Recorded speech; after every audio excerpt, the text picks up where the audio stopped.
The Tequila Worm by Viola Canales. Chapter 2. The Candy Bite. One Saturday morning, I walked into the kitchen and told Mama, I'm not going to be friends with Berta anymore.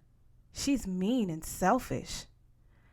I still hadn't figured out what being a good comadre was all about, but I was sure I didn't want to make Berta part of my family.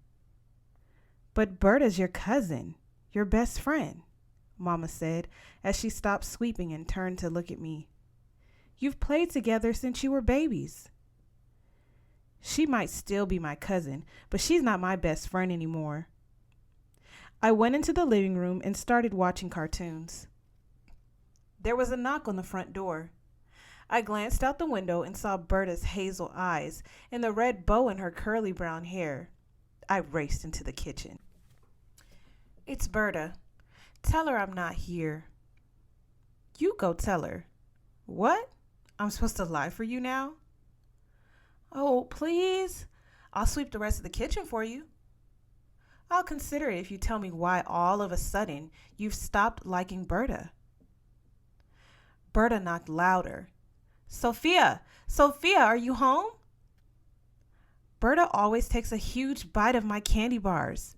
But when she has one, she puts her fingers on the tip so I can only take the tiniest nibble out of hers. Mama shook her head. Mija, go get 2 nickels from my purse and then take Berta to the store to buy 2 candy bars, one for you and one for her. The very next day, Mama and I were walking to church for 7 o'clock Sunday Mass. I turned and saw Berta on the other side of the street, about 10 paces ahead of us. She was eating a chocolate bar. I glared at her, my mouth watering. Then I got mad. Is that Berta? Mama looked at me. Yeah. Eating a candy bar, right? Silence. Sophia, why don't you go over and ask her to give you a bite? I started walking more slowly, letting Mama go ahead. Sophia, I'm talking to you. What?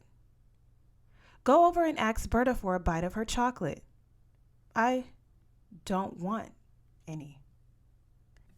Oh, Sophia, don't try that on me. I know you like your papa knows his bean pot. You're loca about candy, chocolate especially. Now go over and get a bite. Remember, you bought her a whole candy bar yesterday. But she'll only let me take a nibble.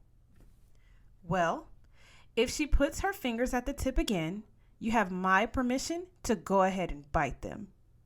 What? I'm serious. Now go on. Mama turned me toward Berta and gave me a push. I turned to Mama. She waved me off.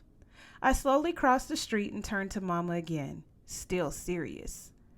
Berta was absorbed in her chocolate bar. I felt my blood hot and rushing, my hands sweaty. Hey, Berta. She turned, her nostrils flared. She made her eyes into slits. Oh, hi. I turned to Mama. She had caught up to us, but was still across the street, still serious. Berta, can I have a bite? Berta sighed like a big balloon letting out air. Okay. She took her candy bar and put her fingers on the tip. Mama nodded. I took a huge bite. Berta howled and took a bite of my shoulder. I kicked her like a mule. I didn't even bother to turn to look at Mama then. As Berta's big teeth came at me for another bite, her mother, Tia Belia, miraculously appeared and pulled her back. Mama caught me as I was about to kick Berta on her butt. We stood in our mother's arms, panting, glaring with sweaty red faces. Berta clutched her candy bar like a trophy. Berta, said her mother, now share your chocolate with Sophia. Remember that she bought you a whole candy bar yesterday. Break it in half and give her a piece. Berta squinted. Berta. With tears in her eyes, she took off the wrapper and snapped the candy bar in 2. One piece was much bigger than the other. Give your friend Sophia a piece. Berta handed me the smaller piece. Wait. Sophia, you take the piece you want. I gulped, looked at Berta's watery eyes, and took the smaller piece.